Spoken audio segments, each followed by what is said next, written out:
Tsunami fatwa di medsos sebetulnya kita-kita yang di masyarakat atau di kampung lah itu tidak pernah ngalami tsunami karena cara berpikir masyarakat kebanyakan kalau orang tertentu tidak punya kredibilitas yang ditekuni itu ya sudah tidak diikuti gitu. Ibarat kita mau berobat ya tidak ke polisi gitu. Kalau kita ke kemalingan ya tidak ke dokter. Jadi sebetulnya masyarakat itu sudah profesional lah. Kalau sengketa hukum ya kita ke pengadilan ini. Lalu masalahnya masyarakat sendiri yang terjebak ya atau bahasa kasarnya tertipu ya oleh fatwa-fatwa yang dari orang yang tidak kredibel itu, mereka itu rata-rata memang nggak ngaji. Misalnya masyarakat kebanyakan ngaji kiai ya, ngaji Fathul Qorib atau ngaji Sulam Taufik. Mereka akan ngerti kaidah-kaidah fikih atau kaidah-kaidah sah tidak sah, batal tidak batal. Saya beri contoh misalnya begini.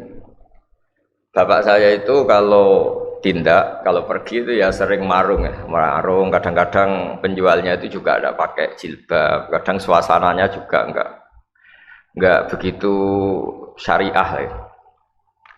Tapi kata bapak saya, ketika seseorang menjual gedang goreng, pisang goreng, menjual makanan, menjual minuman, itu artinya mereka ingin dagang. Dan dagang itu halal ya. Dan itu artinya ingin ikut sunnah Rasul bahwa transaksi itu baik dan mencari halal itu ibadah. Jadi kalau kita bisa ingat-ingat sisi baiknya, kenapa kita ingat-ingat sisi kurang baiknya? Itu juga bagian dari kearifan yang menjadikan kita ini bijak. Menghadapi apa saja itu lihat sisi baiknya, sebagaimana adab atau akhlak Rasulullah SAW. Pernah juga ada orang yang meninggal karena minum oplosan. Ya meninggal betul karena oplosan. Terus banyak kiai sebagian tanya saya, Gus ada hadir gak di jenazahnya? Saya bilang kamu hadir saja, tapi dia matinya karena minum oplosan, Gus. Anda hadir sebagai pengawal syariat Islam bahwa mayit ini mayit muslim yang harus disolatkan, dikafani, disolatkan, kemudian dikebumikan secara terhormat sesuai syariat Islam. Jika orang-orang baik ini tidak datang di kematian seperti ini, maka bahayanya kalau mereka bikin ritual pemakaman sendiri. Karena matinya itu karena minum, nanti dimandikan pakai arak, itu juga kita yang kerepotan itu. Karena kiai-kiai tidak datang, mereka mengubur dengan caranya mereka sendiri, mungkin dikubung berdiri atau dicemplungkan gitu saja tanpa menghadap kiblat. Hanya kiai-kiai sepakat, oke Gus kita datang, tapi bukan penghormatan terhadap orang itu, tapi terhadap syariat Islam. Begitu juga saya pernah diundang hadir di acara akad nikah yang punya gawe sudah bilang, Gus nanti ada acaranya ada ketoprak itu ya semacam kesenian kuno itu. Tapi akadnya itu Gus nggak bareng, jadi akad dulu baru nanti ada kesenian ketoprak. Jadi kan nggak perlu ikut nonton katanya. Terus saya bilang, ya oke saya datang di akadnya, karena saya kiai ya tidak akan melihat ketopraknya kata saya.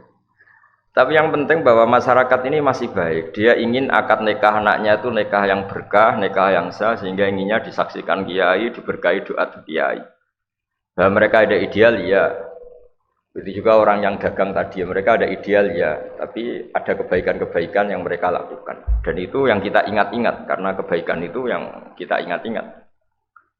Nah, untuk mengarah ke moderasi Islam, kita misalnya bisa baca kitab di Al-Minanul Kubro, karangan Imam Sya'roni, dan itu kitab panduan para wali. Hampir semua wali yang jalur ilmu pasti baca kitab itu Al-Minanul Kubro. Tadi Bapak Quraisy menyinggung 3 pewaris Nabi, diantaranya faminhum dzalimun li nafsi. Di situ orang zalim masih diapresiasi sama Allah Ta'ala. Yaitu kata Imam Sya'roni, tidak ada orang muslim yang paling fasik sekalipun kecuali dia juga melakukan hukum Islam walau fi mas'alatin wahidah, meskipun dalam masalah yang satu. Misalnya banyak orang Islam yang mungkin sekarang belum sholat, mungkin sekarang belum puasa. Tapi yang dinikahin itu tidak keponakannya, tidak ibunya, tidak mbahnya. Sehingga mereka nikah dengan wanita yang halal dinikah. Kalau dalam fikih disebut wanita ajnabiyah. Wanita yang benar-benar sah dinikah karena tidak ada hubungan mahram, tidak ada hubungan rodok, tidak ada hubungan yang menjadikan haram. Sehingga mereka masih punya poin bahwa mereka nakahu binikahin sahih. Mereka menikah dengan nikah yang sah. Artinya apa? Orang yang kita kira fasik permanen atau fasik statusnya, ternyata ada hukum Islam yang mereka lakukan, yaitu mereka nikah dengan perempuan yang sah dinikah. Dan ketika nikah juga sah karena dinikahkan walinya atau KUA atau dengan persyarat-persyarat yang menjadikan sah. Jika kata zalim yang disematkan pada pewaris-pewaris kitab suci itu seperti yang dikatakan Profesor Kures tadi, tidak seperti yang kita bayangkan. Banyak juga misalnya ada cerita tasdek, tentang membenarkan Nabi. Dulu itu ada orang sering minum. Bawaannya orang seneng Nabi itu meskipun dia mabuk, sukanya itu deket-deket Nabi, sehingga kalau mabuk ya deket-deket masjid.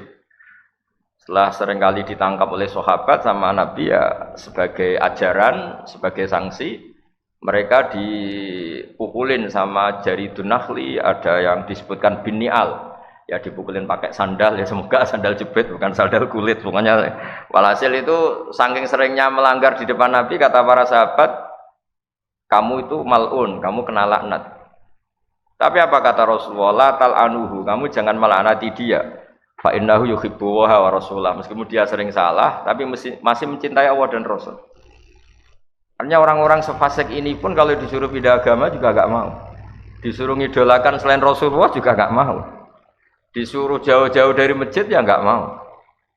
Nah, sisi-sisi seperti ini yang dalam tradisi orang tua kita, guru-guru kita, tradisi Mbah Mus, tradisi Bapak Kures, tradisi orang-orang kita itu menghormati sisi positif tadi disebut, meskipun disebut familu mudzalimul li nafsi. Maka kata Imam Syaroni, tidak ada orang muslim apapun fasiknya kecuali dia minal amilina li ilmihim. Dia termasuk yang mengamalkan ilmunya, yaitu disebut walau bi mas'alatin wahidah, meskipun dalam satu masalah. Dalam satu masalah misalnya tadi ada orang Islam yang tidak sholat. Dia kalau ditanya, tidak sholat itu baik apa enggak? Ya dia jawab enggak baik. Kalau ketemu orang yang sholat ya hormat. Artinya dia nganggep institusi kesalehan itu sholat. Dan dia salah karena tidak sholat. Belum meyakini salah itu sudah bagian dari kebaikan. Karena artinya apa? Yang salah diyakini salah, yang benar diyakini benar. Dan diantara agama ini mengharuskan tasdiqu ma yusdaq. Yang harus dibenarkan, dan yang harus dibohongkan. Kalau dia ditanya, kenapa kamu tidak sholat? Ya belum dapat hidayah, tapi saya hormat sama yang sholat. Paling tidak dia tasdiqu ijabi sholat, dia membenarkan kalau sholat itu wajib. Dan bahaya betul kalau dia meyakini kalau sholat itu tidak wajib. Itu yang ranah yang ekstrim yang dianggap salah. Betul. Nah begitu seterusnya.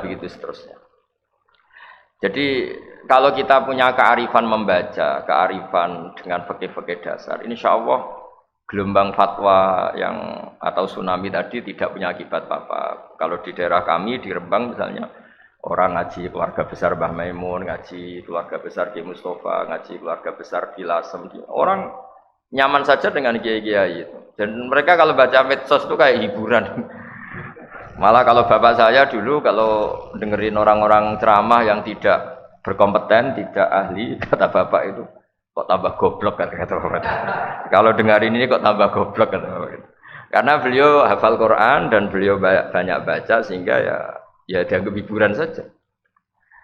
Berikutnya saya beri beberapa contoh, ini saya bawa beberapa supaya fatwa yang berseliweran itu kalau misalnya kita mengkaji peristiwa-peristiwa penting, misalnya ini yang diceritakan Imam Syafi'i, karena fikih itu yang saya tekuni juga yang saya pelajari terus-menerus.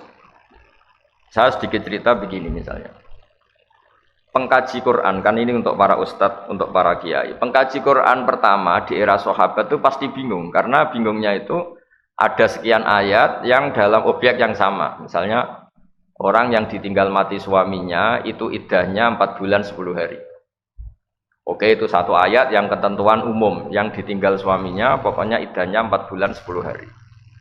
Kemudian yang ditalak itu iddahnya 3 kali masa suci. Terus kemudian ada keterangan kaidah umum lagi, wa ulatul ahmali ajaluhunna ayyadhu'na hamlahun. Tapi bagi yang sedang hamil itu iddahnya, masa iddahnya selesai kalau sudah melahirkan. Oke, itu semuanya kaidah umum. Suatu saat ada sahabat perempuan, sahabiyah, namanya Subai'ah al-Aslamiyah. Itu suaminya meninggal dan baru 16 hari, kila baru 16 hari atau berapa hari gitu, hanya beberapa hitungan hari, itu melahirkan. Baru 16 hari. Ya taruh saja kita ngikuti riwayat yang 16 hari misalnya. Yang jelas semuanya sepakat tidak sampai 20 hari. Lalu sahabat-sahabat berdebat, iddahnya itu apadal ajalain. Ya kita ngambil iddah terlama, yaitu nunggu 4 bulan 10 hari. Tapi banyak sahabat yang bilang ini kategorinya wa ulatul ahmal ajaluhunna ayyaduna hamlahun, karena dia sudah melahirkan, ya sudah iddahnya selesai. Nah jadi kalau kebimbangan seorang kiai atau mujtahid itu pasti nggak bisa dihindari, bahkan itu zaman sahabat. Untungnya tentu zaman itu masih ada Rasulullah Shallallahu Alaihi Wasallam yang memutuskan bahwa yang jenis seperti ini ikutnya partai, ikutnya kelompok, ya karena dia hamil sudah melahirkan ya selesai iddahnya. Tapi begitulah kira-kira di ayat-ayat umum. Di ayat-ayat umum ini kita-kita ini pasti terjebak. Ada orang yang punya semangat Al-Furqan, yang penting antara hak dan batil itu jelas, demarkasinya jelas, pemisahnya jelas. Misalnya ngambil sikap terlalu tegas. Ada yang bacanya bil hikmah terus, layinul janib terus, sehingga ngambil sikap lunak selunak-lunaknya, sampai ngerti barang-barang yang nggak benar juga lunak gitu. Nah hal-hal seperti ini kemudian terus banyak yang mempermudah istilah disebut wasatiyah, karena antara yang terlalu ekstrim dan terlalu lunak. Ya apapun istilah-istilah itu, sebagaimana dikatakan Pak Quraisy bahwa wasatiyah atau ausat itu memang maknanya itu yang terbaik. Seperti tadi di surat qala usatuhum alam aqul lakum laula tusabbihun. Dan kalau kita baca manaqibu Rasulillah atau fadailu Rasulillah, nasab Nabi juga disebut ausatul arabi nasaban. Jadi Nabi itu nasab terbaik, itu juga redaksinya ausatul arabi nasaban. Kemudian berikutnya saya bawa juga kitab Sahih Muslim. Di sini dijelaskan pentingnya baca. Saya ulang lagi yang baca. Dulu orang pinter itu ya di mana-mana orang pinter itu ya punya sisi agak-agak kontroversi. Tapi kontroversinya orang pinter itu ya karena saking pinternya. Ada orang soleh, saya ulang lagi, ada orang soleh. Itu kalau punya uang, itu inginnya ya sedekah saja. Ternyata yang dia sedekah, yang beliau sedekah itu zania. Zania itu ya orang nggak bener lah kira-kira gitu, zania orang yang. Kemudian jadi gunjingan, fa'asbahu yatahaddatsun. Kemudian jadi rame kan, ini orang soleh kok sedekahnya sama orang pezina. Kemudian gosip itu belum selesai, gunjingan itu belum selesai, dia sedekah lagi, yang dikasih itu sarik, pencuri. Jadi gunjingan lagi, ini orang soleh enggak sedekah sama ustadz atau ke fakir miskin, malah kesarik karena pencuri, geger lagi. Geger belum reda, dia sedekah lagi dikasihkan orang kaya. Geger lagi, ini enggak ngasih orang fakir, malah ngasih orang kaya. Tapi apa ya reaksi Allah Ta'ala? Allah itu memberitahu si orang soleh tadi, amma sodaqatuka faqad kubilat. Ada yang baca faqad qabil tuh ya. Kalau sedekah kamu sudah saya terima, atau faqad kubilat, sedekah kamu sudah diterima. Terus kemudian orang soleh tadi ketika memberi penjelasan sama khalayak ramai, kata beliau, zania, orang sampai jadi zania, jadi menjual diri itu karena butuh uang. Kalau dia tidak soleh, mungkin ngasih uang pezina ini ya karena order, mungkin pesen jasanya. Tapi karena dia orang soleh, segamane cara Jawa itu nduk kowe zina mergo golek duit. Saiki tak kei duit tapi ora usah zina. Kamu zina itu karena nyari uang. Kamu sekarang tak kasih uang tapi tidak usah zina. Maling juga gitu, copet sampai nyopet karena nyari uang. Sudahlah kamu tak kasih uang dan itu harusnya kamu cukup, sudah tidak perlu nyopet lagi. Kemudian saya ngasih orang kaya supaya dia belajar bahwa orang itu tidak hanya mendapat tapi juga menjadikan orang fakir itu menerima. Dia roh rasanya menerima ternyata asik, menerima uang ternyata asik. Sudah ada kerja, dapat uang, tahu-tahu dikasih orang itu kan seneng, enggak dari kerja, enggak dari prestasi, kasih uang seneng. Gara-gara dia seneng dikasih itu dia bayangkan betapa senengnya orang yang dikasih, apalagi kalau orang yang dikasih itu orang-orang fakir. Jadi barokahnya baca itu orang yang akan ngerti. Orang akan ngerti ternyata kontroversi orang-orang terpelajar ini bisa ditopang secara ilmu. Maka dulu bapak saya mengajari itu logikanya itu sederhana sekali. Kata beliau, berteman sama orang fasik, orang tidak benar itu jangan kata. Karena kita takut ketularan tidak benar. Tapi kata bapak saya, logikanya bisa dibalik. Orang benar itu harus diajak ke baik dan bisa ngajak kalau berteman. Kalau nggak mau berteman aja tidak mau, bagaimana cara mengajak gitu. Jadi itu kan terus orang kemudian bisa menerapkan dua nasihat tadi. Sekiranya Anda tidak tertular, tidak terkontaminasi, tidak terbentuk oleh orang fasik tadi, maka sebaiknya berteman. Karena tadi yang si fasik yang terbentuk oleh Anda. Jadi saya siru fasikun solihan. Yang fasik akan menjadi soleh karena berteman kamu. Tapi sekiranya kebalikan, si soleh rawan terkontaminasi, sing saya siru solihu fasikon, yang soleh menjadi fasik ya jangan. Nah kira-kira di teks Quran, itu semuanya hampir seperti itu. Ada cerita-cerita Nabi atau orang-orang soleh yang begitu tegas dengan kebatilan. Karena kebatilannya pada titik yang sudah dilurung, ingin menghabisi kebenaran. Itu yang cerita-cerita perang Nabi. Satu kebatilan yang ekstrim yang ingin menumpas kebenaran. Kayak Abu Jahal dan kawan-kawan. Itu bukan sekedar batil, mereka ekstrim ingin menumpas kebenaran. Kalau itu ya babnya kafir harbi. Seperti orang Jawa, kita semua ini orang lunak, orang Indonesia, orang Timur lunak. Tapi selunak-lunaknya kita ya tidak manggakno penjajah lah. Masa penjajah dimanggakno? Karena mereka ingin menghabisi kita, mengusir kita dari negara kita. Nah itu yang bab-bab perang kira-kira konteksnya seperti itu. Tapi bab-bab di luar itu pasti semuanya itu bil hikmati wal mau'izatil hasanah. Jadi saya mohon tema ini mungkin ya baik dalam konteks di kota atau orang-orang yang sibuk pakai virtual, pakai medsos. Jadi kalau di kita di Rembang, di daerah Kudus, daerah-daerah kawasan sini, kayaknya itu masyarakat sudah tahu lah siapa yang perlu didengar sama ndak. Orang nggak pernah ngaji, ngomong hukum itu ditertawain itu. Itu kenapa itu? Maksudnya aneh itu. Jadi sudah karena ya di sini orang tuh ngaji sama keluarga besar Mbah Maimun, keluarga besar Mbah Mus, keluarga besar Lasem, keluarga besar. Ya terus masih ada masyarakat umum yang ngaji juga, ada kiai-kiai yang santri-santri beliau ngaji. Jadi cara sini itu ngora iso maca kitab ngomong hukum gitu. Kira-kira gitu. Tidak bisa baca kitab ngomong hukum itu pasti enggak menceritakan pendapat Allah dan Rasul. Pasti menceritakan pendapatnya sendiri. Nah, kalau pendapatnya sendiri ya kita bisa ngapain dengerin dia katanya. Jadi kalau gelombang itu makanya judul ini di daerah saya itu judul aneh gitu. Tapi mungkin teman-teman di PSG, Mas Nurdin dan Mas Arifin semuanya saya terima kasih, Pak Mukhlis Hanafi semuanya itu teman-teman saya. Saya juga ikut khidmah di pondok Pak Kures, di pondok Habib Ali, Habib Husain, semua keluarga besar. Saya terima kasih karena mungkin itu secara nasional jadi masalah.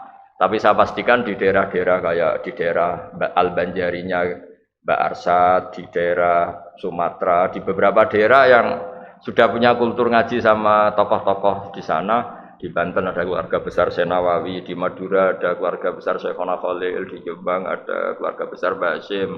Bahwa Habib Bisri insyaallah di Jogja ada keluarga besar Bali Maksum, ada keluarga besar Pak Azhar Basir, banyaklah tokoh-tokoh yang kulturnya itu ngaji. Dan itu insyaallah otomatis ya mengeliminir tadi banjir tsunami fatwa karena mereka aneh saja itu ngomong dot saja nggak pas itu ngomong kop nggak pas terus kemudian ngomong halal haram itu kan tetap aneh itu. Mesti kalau di sini kalau di Rembang ekstrim lagi. Somo cemuin tau ora itu bisa baca Fathul Muin apa enggak? Jadi kita tidak ngalami itulah insya Allah. Semoga seluruh rakyat Indonesia dan masyarakat Indonesia juga insya Allah lah. Kalau kita ya itu tadi lah. Kalau kita sakit ya tidak ke polisi. Kalau kita kecurian ya tidak ke dokter. Ya kalau cari agama ya yang ahli agama. Oke, saya kira demikian dan terima kasih atas ilmu dari Mbah Mus, dari Pak Kures, dari semua narasumber. Semoga saling melengkapi. Wassalamualaikum warahmatullahi wabarakatuh.